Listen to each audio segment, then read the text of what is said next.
अस्सलामुअलैकुम नाज़रीन, मैं मोहम्मद असलम हुसैन सियासत की खबरों में आप सबका इस्तकबाल करता हूँ। आज 24 जून 2025 है। इस्लामिक तारीख के हिसाब से आज 27 जिलहज्जा 1446 हिजरी है। पेश है आज की कुछ अहम खबरें। अमेरिकी सदर डोनाल्ड ट्रंप ने आज मंगल को ऐलान किया कि ईरान और इसराइल के दरमियान मुकम्मल जंग बंदी पर इत्तफाक हो गया है। दोनों ममालिक ने मशरिक़ी सतह में अमन की बहाली पर इत्तफाक किया है। डोनाल्ड ट्रंप के ऐलान के बाद ईरान और इसराइल के दरमियान जंगबंदी नाफिज हो गई। साथ ही कतर ने अपनी फिदाई हुदूद को दोबारा खोल दिया है। पीर की शाम ईरान ने कतर के दारुल दोहा में अमेरिकी फौजी अड्डे पर मिसाइल से हमला किया। ताहम इस हमले से अमेरिका को कुछ नुकसान पहुंचा। इस हमले में कोई अमेरिकी शहरी हलाक नहीं हुआ। अमेरिकी सदर डोनाल्ड ट्रंप ने सोशल मीडिया प्लेटफॉर्म ट्रूथ पर पोस्ट किया, सबको मुबारक हो। ईरान और इसराइल के दरमियान मुकम्मल और हतमी जंगबंदी पर इत्तफाक हो गया है। जंगबंदी 6 घंटे के अंदर शुरू हो जाएगी और ईरान को पहले इसकी तामील करनी होगी। ईरान की जानिब से जंगबंदी की पाबंदी के बाद इसराइल भी अगले 12 घंटों के बाद जंगबंदी में शामिल हो जाएगा। 24 घंटे के बाद जंग बाज़ाब्ता तौर पर खत्म होने पर गौर किया जाएगा। डोनाल्ड ट्रंप ने ईरान और इसराइल की लचक, हौसला और दहानत की तारीफ की। उन्होंने कहा, दोनों मुल्कों के दरमियान यह जंग बरसों तक जारी रह सकती थी, जिससे मशरिक़ी सतह तबाह हो सकता था, लेकिन ऐसा ना हुआ और ना कभी होगा। कतर के दारुल दोहा में अमेरिकी अड्डे पर हमले के बाद ईरान के सुप्रीम लीडर आयतुल्लाह खामेनेई ने रद्द-ए-अमल का इजहार किया। उन्होंने कहा कि हमने किसी को नुकसान नहीं पहुंचाया। ईरान किसी के सामने नहीं झुकेगा। हम किसी भी सूरत में किसी की ज्यादती को कबूल नहीं करेंगे। ईरानी जवाबी हमलों के बाद इजरायली शहरों, खास तौर पर तल अवीव की सूरत हाल पर अफसोस का इजहार करते हुए इजराइल के चैनल 12 ने खबरदार किया है कि यह शहर जो कभी नहीं सोता था, ईरान के मिसाइलों के बायस मुकम्मल तौर पर ठप पड़ गया है। चैनल के मुताबिक यह शहर जो अपनी गहमा गहमी और शोर के लिए जाना जाता था, अचानक वीरान दिखाई देने लगा है। लोग अपना सामान समेटकर शहर छोड़ने की तैयारी कर रहे हैं। चैनल ने ईरानी हमलों में हुई तबाही की निशानदेही करते हुए कहा कि मजबूत बंकरों वाले कमरे नायाब हो चुके हैं, दुकानें खाली हो चुके हैं और म्युनिसिपल कॉरपोरेशन के जरिए पार्किंग लॉट्स को मुफ्त कर दिए जाने के बावजूद कोई इसका फायदा उठाने वाला नहीं है, क्योंकि ऐसा लग रहा है जैसे ये शहर जैसे खुद से ही फरार होना चाहता है। तल अवीव के मोहम्मद तरीन अफराद भी ये नहीं बता पा रहे हैं कि क्या इसराइल की तारीख में इन्हें कभी ऐसी सूरत-ए-हाल का सामना करना पड़ा। मशरिक़ी सतह में बढ़ती हुई कशीदगी ने बैनुल-अक़वामी हवाई सफर को दरहम बरहम कर रख दिया है। कतर, मुत्तहिदा अरब इमारात और बहरीन की फिजाई हुदूद की बंदिश से चेन्नई इंटरनेशनल एयरपोर्ट पर परवाजें मुतासिर हो गई। ईरानी फौजी अहदाफ पर अमेरिकी फिजाई हमलों के बाद कतर में अमेरिकी फौजी अड्डों पर ईरान के मिसाइल हमलों की वजह से बंदिशें आलमी परवाजों के रास्तों पर बड़े पैमाने पर खलल का बास बनी हुई है। बराह रास्त नतीजे के तौर पर चेन्नई एयरपोर्ट ने आज मंगल की सुबह 11 बैनुल-अक़वामी परवाजों की मनसूखी का मुशाहिदा किया। मनसूख शुदा रवानगियों में कुवैत, मस्कत, अबू धाबी के 2 और दोहा के 2 परवाजें शामिल हैं, जो इंडिगो और कतर एयरवेज के जरिए चलाई जाती है। दोहा के 2, कुवैत के 2 और अबू धाबी से कतर एयरवेज, इंडिगो और एयर इंडिया एक्सप्रेस की आमद को भी रोक दिया गया। चेन्नई हवाई अड्डे के हुकाम ने कहा है कि अगर इलाकाई कशीदगी बरकरार रही तो परवाजों में खलल की तादाद बढ़ सकती है। इंडिगो एयरलाइंस ने आज मंगल को ऐलान किया कि वो खित्ते में बढ़ते हुए जोग्राफियाई सियासी तनाव की वजह से कबल आर्जी मुअत्तली के बाद मशरिक़ी सतह के लिए मोहतात तौर पर परवाजें दोबारा शुरू कर रही है। एयरलाइन ने सोशल मीडिया प्लेटफॉर्म एक्स पर एक अपडेट आज मंगल की सुबह शेयर करते हुए कहा, मुसाफिरों को यकीन दिलाया जा रहा है कि वो हिफाजत को यकीनी बनाने के लिए तमाम ज़रूरी एहतियाती तदाबीर अख्तियार कर रहे हैं। ट्रैवल एडवाइजरी जैसे जैसे पूरे मशरिक़ी सतह के हवाई अड्डे बतदरीज दोबारा खुल रहे हैं, हम इन रास्तों पर एहतियात और बतदरीज दोबारा काम शुरू कर रहे हैं। हम सूरत हाल को करीब से मॉनिटर कर रहे हैं और महफूज और बगैर किसी रुकावट के सफ़र को यकीनी बनाने के लिए महफूज तरीन दस्तियाब परवाज़ों के रास्तों पर पूरी तरह गौर कर रहे हैं। ये बयान एयरलाइन की जानिब से हिफाजती इक़दाम के तौर पर कई अहम रास्तों को मुअत्तल करने के चंद घंटे बाद सामने आए हैं। गुज़िश्ता 19 जून को 4 रियासतों पंजाब, गुजरात, मगरबी बंगाल और केरला की 5 असेंबली सीटों पर ज़मीनी इंतख़ाबात कराए गए थे। वोटों की गिनती हो चुकी है और सभी सीटों के नताइज बरामद हो गए। आम आदमी पार्टी के लिए खुशखबरी है कि इसने पंजाब की लुधियाना वेस्ट असेंबली सीट पर जीत हासिल करने के साथ साथ गुजरात की वसावर असेंबली सीट को भी जीत लिया। भारतीय जनता पार्टी के लिए इंतखाबी नताइज बहुत खुशकुन नहीं रहे, क्योंकि इसने 5 असेंबली सीटों पर अपने उम्मीदवार खड़े किए थे, लेकिन जीत महज गुजरात की कड़ी असेंबली सीट पर मिली है। कांग्रेस के लिए अच्छी खबर यह है कि इसने तवील अरसे बाद केरला की नीलांबर सीट पर कामयाबी का परचम लहराया है। केरला की नीलांबर असेंबली सीट पर कांग्रेस उम्मीदवार आर्यदान शौकत को 11,000 से ज्यादा वोटों से कामयाबी मिली। केरला की सीट को जीतने के लिए कांग्रेस ने काफी मेहनत की थी और इसका मुस्बित नतीजा बरामद हुआ। उत्तराखंड की भारतीय जनता पार्टी हुकूमत को मदरसों के खिलाफ अपनी नफरत अंगेज मुहिम में उस वक्त शदीद धक्का लगा जब हाईकोर्ट ने रियासत में मकातिब के लिए किसी मंजूरी की जरूरत न होने का हवाला देते हुए गैर कानूनी तौर पर सील किए गए 3 मकातिब को खोलने का हुक्म जारी किया। जमीयतुल उलमा उत्तराखंड मौलाना अरशद मदनी ने बताया कि जिन मकातिब को खोलने का हुक्म दिया गया वो महज जज़्वक्ती दीनियात की तालीम फराहम करते हैं।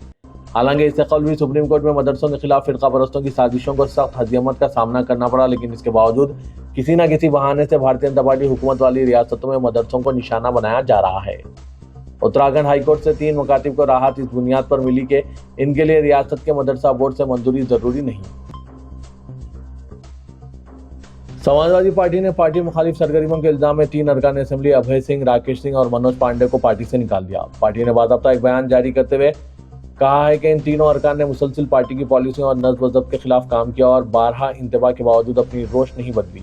पार्टी तर्जुमान के मुताबिक इन तीनों अरकान पर इल्जाम है कि ये लोग पार्टी क़यादत के फैसलों के खिलाफ काम कर रहे थे और मुख्तलिफ मौक़ों पर पार्टी की छवि को नुकसान पहुंचाने वाले बयान दे रहे थे। समाजवादी पार्टी के अरकान असेंबली अभय सिंह, राकेश सिंह और मनोज पांडे के खिलाफ पार्टी सदर अखिलेश यादव की मंजूरी के बाद ये तादीबी कार्रवाई की गई। इल्जाम लगाया गया है कि काफी दिनों से ये तीनों अरकान पार्टी के अंदरूनी मामलात को मीडिया के जरिए सामने ला रहे थे और अपोजिशन पार्टियों से भी करीबी राब्ते में थे। पंजाब और गुजरात के ज़मीनी इंतखाबात में मिली कामयाबी के बाद पार्टी हेडक्वार्टर में प्रेस कॉन्फ्रेंस करते हुए अरविंद केजरीवाल ने कहा कि इन 5 असेंबली सीटों के ज़मीनी इंतखाबात में से 2 पर आम आदमी पार्टी को कामयाबी मिली, जबकि बीजेपी, कांग्रेस और टीएमसी को 1-1 सीट मिली। गुजरात की वडोदरा और पंजाब की लुधियाना वेस्ट सीट पर आम आदमी पार्टी ने शानदार जीत हासिल की। अरविंद केजरीवाल ने कहा, मैं लुधियाना से कामयाब होने वाले संजीव अरोड़ा और विसावड़ से जीतने वाले गोपाल अट्टालिया को मुबारकबाद देता हूं और दोनों रियासतों के अवाम का दिल से शुक्रिया अदा करता हूं जिन्होंने आम आदमी पार्टी पर एतमाद जाहिर किया। अरविंद केजरीवाल ने कहा कि फरवरी 2022 में पंजाब और दिसंबर 2022 में गुजरात में इंतखाबात हुए थे। विसावदर सीट पर आम आदमी पार्टी जीती थी, मगर हमारे एमएलए बीजेपी में शामिल हो गए, जिसकी वजह से ये ज़मीनी इंतखाबात हुए। उस वक्त हमने जीत का जो मार्जिन हासिल किया था, आज हमने इससे दुगनी मार्जिन से जीत दर्ज की है, जो इस बात की अलामत है कि पंजाब के अवाम हमारी हुकूमत के काम से बहुत मुतमईन है। 2022 के असेंबली इंतखाबात में पंजाब में हमें 117 में से 92 सीटें मिली थी और कहा गया था कि ये आम आदमी पार्टी की लहर है। आज वही सीट पहले से दुगने फर्क से जीतना साबित करता है कि ये लहर तूफान बनने वाली है। अरविंद केजरीवाल ने राज्यसभा जाने की तमाम ख्याल को मुस्तरद कर दिया। उन्होंने कहा कि राज्यसभा में कौन जाएगा इसका फैसला पार्टी की पॉलिटिकल अफेयर्स कमेटी करेगी, लेकिन ये वाज़ेह है कि मैं राज्यसभा नहीं जा रहा हूँ।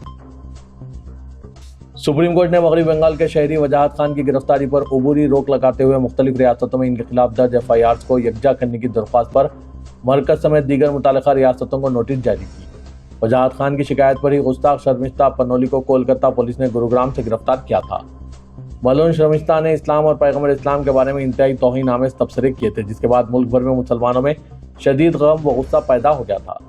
मलून शर्मिस्ता की गिरफ्तारी के बाद दाएं बाजू के अनासिर ने वजाहत खान की गिरफ्तारी के लिए भी मुहिम चलाई थी। वजाहत खान की कई पोस्टों का हवाला देते हुए इन्हें मजहबी जज्बात को ठेस पहुंचाने वाला करार दिया गया था और मामले में आसाम, महाराष्ट्र, दिल्ली, हरियाणा और दीगर रियासतों में वजाहत खान के खिलाफ FIR कराई गई थी। सुप्रीम कोर्ट में जस्टिस KV विश्वनाथन और N कोटेश्वर सिंह की बेंच ने वजाहत खान की अर्जी पर नोटिस जारी करते हुए अबूरी हुक्म जारी किया। वज़ीर-ए-आज़म नरेंद्र मोदी के तीसरे दौरे हुकूमत के पहले साल के दौरान हिंदुस्तान में नफरत पर मबनी जराइम का सुराग लगाने वाली हाल ही में जारी करदा एक रिपोर्ट में तशद्दुद और नफरत अंगेज तकारीर के 950 वाक़यात की दस्तावेज पेश की गई है, जिनमें खासतौर पर मुसलमानों और ईसाइयों को निशाना बनाया गया। ये report association for protection of civil rights और कोयल फाउंडेशन ने शाये की है, जो 7 जून 2024 से 7 जून 2025 तक रिकॉर्ड की गई। पूरे साल में नफरत से मुतालिक 947 वाक़यात में से 602 नफरत अंगेज जराइम और 345 नफरत अंगेज तकरीर के मामलात रिपोर्ट में दर्ज है। ये नफरत अंगेज जराइम ज्यादातर बीजेपी के अरकान से मुंसलिक है। इन वाक़यात के बुनियादी हदफ मुसलमान थे। 419 वाक़यात में 1460 अफराद मुतासिर हुए, 25 मुसलमान मारे गए और 173 वाक़यात में जिस्मानी हमले शामिल थे, जबकि 85 हमलों में 1504 मुतासिरीन ईसाई थे। रिपोर्ट में कहा गया कि नफरत पर मबनी जराइम की बढ़ती हुई शिद्दत और वाक़यात के बावजूद नफरत अंगेज जराइम को रिकॉर्ड करने या दस्तावेज करने के लिए कोई इदारा जाती कोशिश नहीं की जा रही है। मुल्क भर में बढ़ते हुए नफरत अंगेज जराइम की दस्तावेज की कमी को उजागर करते हुए रिपोर्ट में कहा गया कि उत्तर प्रदेश मुतासरा रियासतों की फहरिस्त में पहले मुकाम पर है। इसके बाद मध्य प्रदेश, महाराष्ट्र और झारखंड का नंबर आता है। नाज़रीन, इन सब पर आपकी क्या राय है? इस तरह की रियासतों में मुसलमानों को किस तरह हिकमत अमली तैयार करनी चाहिए? आप अपने ख्यालात कमेंट के जरिए जरूर बताइएगा। अमेरिकी ख़वातीन हिंदुस्तान में तनहा सफ़र करने से गुरेज करें और निशानदेही करता इलाकों के सफ़र में मोहतात रहें। अमेरिकी वज़ारत ख़ारजा से जारी एडवाइजरी में हिंदुस्तान की मुख्तलिफ रियासतों बशमूल शुमाली तेलंगाना के अजला का तस्करा करके इन इलाकों के सफ़र के दौरान मोहतात रहने पर जोर दिया गया और किसी भी तरह की हंगामी सूरत में अमरीकी सिफारतखाना या कौंसल खाने से राब्ते का मशवरा दिया ताकि बर वक्त मदद को यकीनी बनाया जा सके। अमरीकी हुकाम की जानिब से एडवाइजरी में हिंदुस्तान में बढ़ते जराइम, दहशतगर्दाना हमलों पर तशद्दुद के वाक़यात का तस्करा करके कहा गया है कि हिंदुस्तान में तेजी से बढ़ते जराइम में चीन के खिलाफ भी संगीन जराइम पेश आ रहे हैं, इसीलिए इसके तदारुक के लिए सयाहती मुकामात पर मोहतात रहने का मशवरा दिया गया। हिंदुस्तान की जिन रियासतों का सफर न करने की ताकीद की गई, इनमें शुमाली तेलंगाना अजला के अलावा आंध्र प्रदेश, बिहार, झारखंड, छत्तीसगढ़, मगरबी बंगाल, मेघालय, उड़ीसा, जम्मू कश्मीर व दीगर मुकामात का हवाला शामिल है। एडवाइजरी में कहा गया कि हिंदुस्तान के इन इलाकों में शॉपिंग मॉल, सयाहती मुकामात, बाजारों और सरकारी तनसीबात पर दहशतगर्दाना हमले हो सकते हैं। एडवाइजरी में कहा गया कि दही इलाकों में सफर के दौरान अमरीकी शहरियों को फौरी मदद की जरूरत पर मुतहरिक करके सहूलतों की फराहमी में मुश्किलात पेश आ सकती है, इसीलिए दही इलाकों के सफर से इज्तनाब का मशवरा दिया गया। मणिपुर में तशद्दुद के अलावा छत्तीसगढ़, उड़ीसा, बिहार, तेलंगाना और आंध्र प्रदेश में नक्सलाइट के खिलाफ जारी कार्रवाइयों के सबब इन रियासतों को भी एडवाइजरी में शामिल किया गया। तेलंगाना काबीना में 5 घंटे तवील इजलास में कई अहम फैसले किए गए, ताहम मजालिस मुकामी और पंचायत राज इदारों के इंतखाबात के सिलसिले में कोई फैसला नहीं किया। काबीना ने इस सिलसिले में हाई कोर्ट में मुकदमा जेर दौरान होने के सबब किसी भी फैसले से गुरेज किया। इजलास के बाद मीडिया के नुमाइंदों से बात करते हुए रियासती वुज़रा पी श्रीनिवास रेड्डी, पूनम प्रभाकर और वी श्रीहरि ने कहा है कि पंचायत राज इदारों के चुनाव के सिलसिले में हाईकोर्ट के फैसले पर अमल किया जाएगा। हाईकोर्ट ने फैसला महफूज कर दिया और जो भी फैसला आएगा इसके मुताबिक हुकूमत अमल करेगी। काबीना ने रैतु भरोसा स्कीम के तहत 9 दिन में 9,000 करोड़ की किसानों में तकसीम की कामयाब अमलावरी पर इत्मीनान का इजहार किया। चीफ मिनिस्टर रेवंत रेड्डी की जेर सदारत मुनक्किदा इजलास में 3 नए वुज़रा जी विवेक, वेंकट स्वामी, लक्ष्मण कुमार और वी श्रीहरि का इस्तकबाल किया गया, जो काबीना में शमूलियत के बाद पहली मरतबा इजलास में शरीक हुए। वजीर माल श्रीनिवास रेड्डी के मुताबिक रैतु भरोसा स्कीम के 400 करोड़ रुपए आज मंगल को जारी कर दिए जाएंगे और शाम 4 बजे सेक्रेटरीट में तकरीब मुनक्किद हो रही है, जिसमें चीफ मिनिस्टर रेवंत रेड्डी शरीक होंगे। काबीना ने चोटुप्पलता Sangareddy 201 kilometre regional ring road की मंजूरी दी है। उन्होंने कहा कि साबिक में मरकजी हुकूमत ने रीजनल रिंग रोड के कुछ हिस्से की मंजूरी दी थी, लेकिन रियासती हुकूमत ने चोटुप्पलता Sangareddy 201 kilometre regional ring road की तामीर का फैसला किया है। तेलंगाना हुकूमत की बावकार महालक्ष्मी स्कीम के हिस्से में शामिल 500 रुपये फी गैस सिलेंडर की सरबराही से मुतालिक सब्सिडी की इजराई में ताखीर हो रही है। इस स्कीम के तहत हुकूमत की जानिब से गुज़श्ता 3 माह से 150 से 180 करोड़ रुपए बाकी है। फिलवक्त गैस सिलेंडर की कीमत 915 रुपये है। महालक्ष्मी स्कीम के इस्तेफादा कुनिंदगान को जुमला रकम अदा करते हुए पकवान गैस हासिल करना है। इसके 2-3 दिन बाद रियासती हुकूमत 375 रुपये सब्सिडी के तौर पर जमा करवा रही थी। इसके अलावा मरकजी हुकूमत की 40 रुपये की सब्सिडी मिलाकर 500 रुपये होते हैं। इस तरह 415 रुपये की सब्सिडी के बाद इस्तेफादा कुनिंदगान को 500 रुपये में गैस सिलेंडर हासिल हो रहा है। हुकूमत की जानिब से गुज़श्ता 3 माह से सब्सिडी जमा नहीं की गई, जिसकी अवाम मुंतजिर है। रियासत भर में 1 करोड़ 20 लाख गैस कनेक्शन है। राशन कार्ड की बुनियाद पर 40,75,000 अवाम को गैस सब्सिडी के लिए अहल करार दिया गया। अहदेदारों का कहना है कि सालाना सब्सिडी के तहत अवाम में 2 करोड़ से ज़ायद गैस सिलेंडर तकसीम किए जा रहे हैं। हुकूमत 855 करोड़ रुपये बतौर सब्सिडी अदा कर रही है। कांग्रेस पार्टी के तंजीमी इस्तेहकाम के सिलसिले में AICC इंचार्ज तेलंगाना मीनाक्षी नटराजन ने गांधी भवन में मुख्तलिफ कमेटियों के इजलास तलब किए। इंतखाबी हलकों की असर हदबंदी से मुतालिक कमेटी का इजलास सदर नशीन वामशी चंद्र रेड्डी की सदारत में मुनक्किद हुआ। सदर प्रदेश कांग्रेस महेश कुमार गौड़ और दीगर कायदीन ने शिरकत की। बाद में जय बापू, जय भीम और जय संविधान मुहिम के कोऑर्डिनेटर्स का इजलास मुनक्किद हुआ। Meenakshi Natarajan, Mahesh Kumar Goud, deputy chief minister Mallu Bhatti Vikramarka, रुकन कांग्रेस वर्किंग कमेटी वामशी चंद्र रेड्डी और दूसरों ने शिरकत की। इजलास में ऑल इंडिया कांग्रेस कमेटी की हिदायत पर जय बापू, जय भीम और जय संविधान मुहिम अमलावरी का जायजा लिया गया। मीनाक्षी नटराजन ने मंडल और मुआवजात की सतह पर मुहिम जारी रखने की हिदायत दी। महबूबनगर से मेरी जज्बाती वाबस्तगी है इसके लिए कि महबूबनगर सियासत खानदान का महबूब रहा है। इन ख्यालात का इज़हार जनाब आमिर अली खान, रुकन कानून साज कौंसल व न्यूज़ एडिटर सियासत ने महबूबनगर मुस्तकिर में एक जलसे आम से खिताब करते हुए किया। वो महबूबनगर उर्दू घर के संग बुनियाद के मौके पर बहैसियत मेहमान खुसूसी मुखातिब थे। उन्होंने आज की तकरीब में अहलियान महबूबनगर बिलखुसूस मुसलमानों को मुबारकबाद पेश की और कहा कि मेरे दादा मोहतरम महबूबनगर से गहरा ताल्लुक़ था और वो बार बार यहाँ आया करते थे। उन्होंने कहा कि यहाँ के कायदीन और समाजी कारकुनान उर्दू घर की तामीर के लिए मुसलसिल राब्ते में थे। आखिरकार हमारी काविशें कामयाब रहीं और आज अल्हम्दुलिल्लाह उर्दू घर का संग बुनियाद रखा जा चुका है। आमिर अली खान ने तालियों की गूंज में ऐलान किया कि वो उर्दू घर के लिए MLC फंड से 25 लाख रुपए मंजूर करवाएंगे। उन्होंने कहा कि मैं कोई सियासी पस मंजर नहीं रखता, मैंने इरादा कर लिया था कि अपने आप को समाज और मुआशरे की इस्लाह के लिए वक्फ कर दूंगा, लेकिन MLC का ओहदा मिलने के बाद ओहदे पर रहते हुए इस काम को आगे बढ़ाऊंगा। उन्होंने कहा कि मैंने अजला के दौरों में ज़्यादातर मसाइल औकाफ के देखे हैं। उन्होंने तजवीज़ पेश की कि औकाफी जायदादों पर सोलर प्लांट नस्ब करके मुस्तकिल आमदनी का जरिया बनाया जा सकता है। वक्फ बोर्ड की आमदनी में इजाफा और इस आमदनी से अइम्मा व मुअज्जिज़ीन के मुशायरे बर वक्त अदा किए जा सकते हैं। उन्होंने कहा कि अब 5 सालों में अमली काम किए जाएंगे। नीट के नतायज की इजराई के बाद तलबा और इनके वालिदैन कौन से मेडिकल कॉलेज में नशिस्त हासिल हो सकती है, ये अंदाजा लगाने में मसरूफ हैं। इन्हें हासिल होने वाले रैंक, मार्क्स और समाजी बुनियाद पर कौन से मेडिकल कॉलेज में MBBS की नशिस्त हासिल होगी, इसका जायजा लिया जा रहा है। अनकरीब शुरू हुई काउंसलिंग में ऑल इंडिया कोटे के लिए भी रियासत के तलबा और तालिबात अपनी दावेदारी पेश कर रहे हैं। वज़रे के तेलंगाना में गवर्नमेंट मेडिकल कॉलेज की तादाद 34 है। इनमें 4090 MBBS की नशिस्तें हैं। इनमें 15% नशिस्तें ऑल इंडिया कोटे को मुख्तस की जाती है। इसके अलावा एम्स बीबी नगर में 100 नशिस्तें, ESI सनत नगर में 150 MBBS नशिस्तें दस्तियाब है। इसके अलावा रियासत में 30 खानगी मेडिकल कॉलेजेस हैं जिनमें 4600 MBBS की नशिस्तें हैं। इन खानगी कॉलेजेस में चंद कॉलेजेस ने गुज़िश्ता साल डैम यूनिवर्सिटी का दर्जा हासिल कर लिया है। इसकी MBBS नशिस्तें रियासत के कंट्रोल में नहीं आएगी। खानगी मेडिकल कॉलेजेस की 50% नशिस्तें कन्वेनर कोटे के तहत पुर की जाती है। कॉलोजी हेल्थ यूनिवर्सिटी के आदाद शुमार के मुताबिक रियासत में 5500 MBBS की नशिस्तों की कन्वेनर कोटे के तहत भर्ती की जाएगी। जारिया साल नीट में 22,09,000 तलबा ने इम्तिहान में शिरकत की और 12,35,000 तलबा ने क्वालिफाई किया। तेलंगाना से 70,259 तलबा ने इम्तिहान लिखा और 41,584 तलबा को क्वालिफाई हुए। गुज़िश्ता साल की बनिस्बत इस साल नीट इम्तिहान लिखने वाले 8,000 तलबा की तादाद कम हुई है। इस साल नीट का इम्तिहान कठिन होने की वजह से तलबा के मार्क्स कमी भी आई है। माहिरीन का कहना है कि 410 से 425 मार्क्स हासिल करने वालों को कन्वेनर कोटे में MBBS नशिस्त हासिल हो सकती है। EWS जुमरे में 410 मार्क्स हासिल करने पर भी नशिस्त हासिल होने के कवी इम्कानात है। Deputy commissioner of police south west zone Chandra Mohan ने रॉडी अनासिर को गैर समाजी सरगर्मियों के खिलाफ सख्त के नतायज का इंतबाह दिया। चंद्रा मोहन ने जोन के हसास पुलिस स्टेशन हबीबनगर का दौरा किया और रॉडी शीटर्स की काउंसलिंग की। इसी दौरान DCP ने इलाके के मशहूर रॉडी शीटर्स को ताकीद की कि वो अपनी हरकतों से बाज आ जाएं।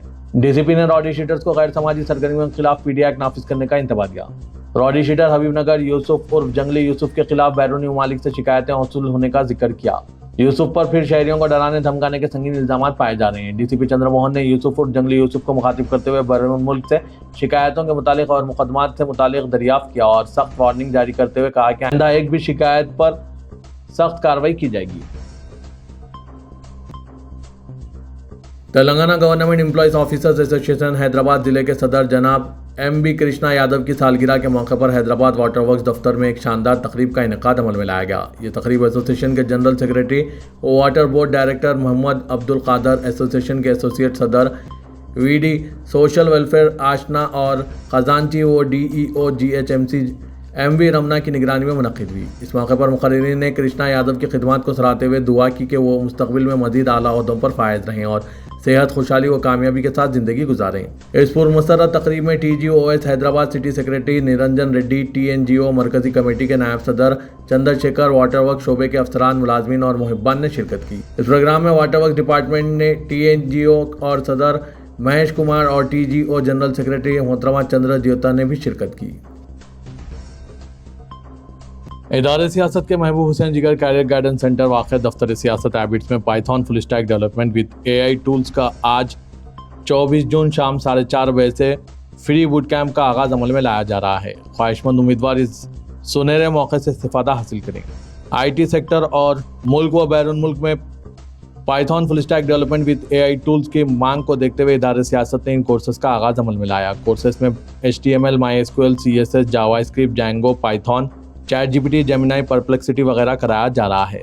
इदारे सियासत के महबूब हुसैन जिगर कैरियर गाइडेंस सेंटर वाक़ दफ्तर सियासत एबिट्स में आज शाम 4:30 बजे से पाइथन फुल स्टैक डेवलपमेंट का फ्री बूट कैंप का आगाज़ अमल में लाया जा रहा है। वक्त की कदर करते हुए इस बूट कैंप में शिरकत कर सकते हैं। मज़ीद तफसीलात के लिए इन फ़ोन नंबरात पर रब्त पैदा कीजिए। फ़ोन नंबर है 9000191481, 9393876978। तो ये था आज का खबरनामा। दीजिए इजाज़त। अल्लाह हाफिज़।